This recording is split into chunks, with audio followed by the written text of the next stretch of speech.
Welcome to CFC Fan TV. I hope you're all well. It's been far too long. Today we're going to go through the 5 things that we learned from our Stoke away game.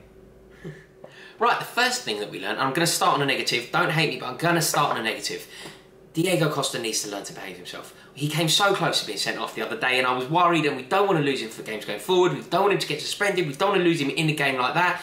And we don't want him to get hurt. You know, he really did seem to see red.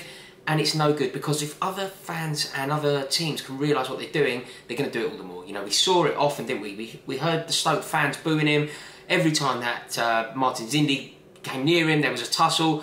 The ref was very close to sending him off. And for us to, win this league, Diego Costa's pivotal, because it's not only his goals, it's the way that we play. For whatever reason, Antonio Conte doesn't fancy Batshuayi. So Diego Costa really does need to keep a lid on it. I know he plays on the edge, and I love that he plays on the edge, but needs to maintain that level, because any more, we could be in trouble. Point 2 is a glorious point, and that point is called Willian. He's magnificent, isn't he? He really is brilliant. And I love the fact that we have these players. Willian is a good example. Like, Willian was our best player last season. He had the Player of the Year award sewn up by November. He was the best player by a mile, and he's not getting in the team this year, and that's how strong we are. Willian, Fabregas, these are players who are coming on and doing such a good job for us, and it's what makes us so strong, because our bench and our people that aren't quite making the starting 11 are really bringing a lot to the team, contributing massively. He came in, he had his opportunity, he was replacing our best player, which is never easy. And, he pops up with a goal, quick, bit of invention. Obviously the keeper's had a mare, but you don't shoot, you don't score. And I think that people like Willian deserve, I think they're underrated. I don't think they get the credit they deserve. So this week it's Willian, but it's just the full squad, it seems to be in such unity at the moment, and Willian typifies that. Something else that we learned from this weekend's action was that we have some very negative fans. I think it's important to remember that, we are so far clear at the top of the league, and barring an absolute travesty, we've won the league. This doesn't seem to be enough for some people. I love reading people's comments on Twitter, and I really do follow a lot of Chelsea accounts. People seem to be picking this team apart. People love to give Victor Moses grief. People love to give Marcus Alonso grief. People love to give Nemanja Matic grief.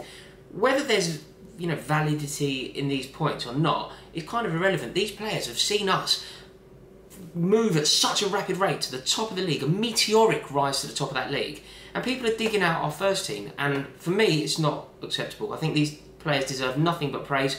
Can we improve in the summer? Yes. Is the team strong enough next year, in its current status next year, to compete in the Champions League and the Premier League? Probably not, but let's lay off people like Marcus Alonso. I think he had a very good game. He's unlucky not to score again. He's scored, I think 3 goals in the last 7 games, playing very well. Victor Moses has so much to contribute. Nemanja Matic does a lot of donkey work that's often unappreciated. Let's get behind the boys.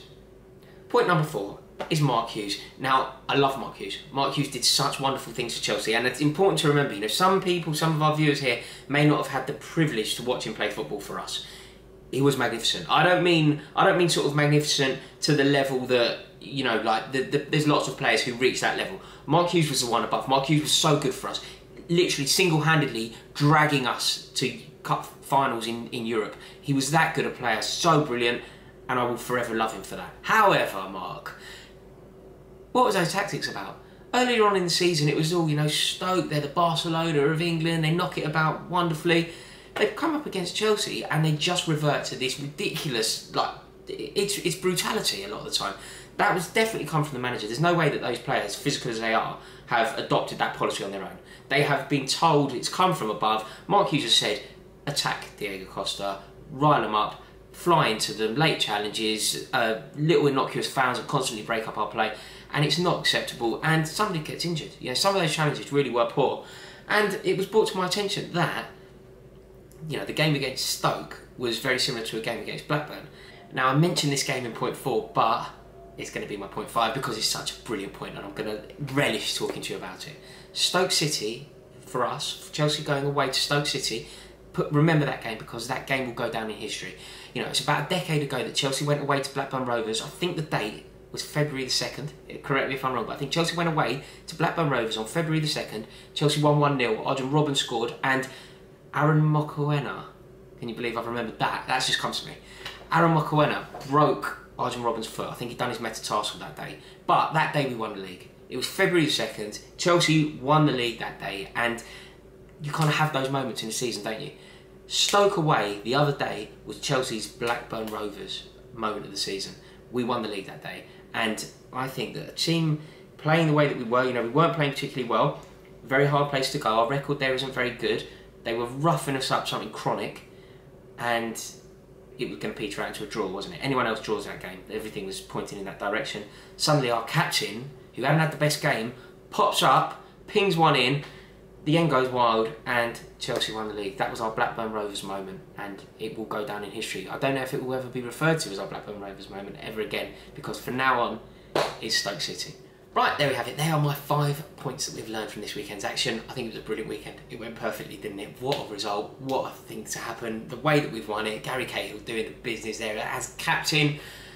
I'm over the moon. Please comment below. Let me know. Have I got them right? Have I missed one? Hope you enjoyed this video, and if you did, click subscribe.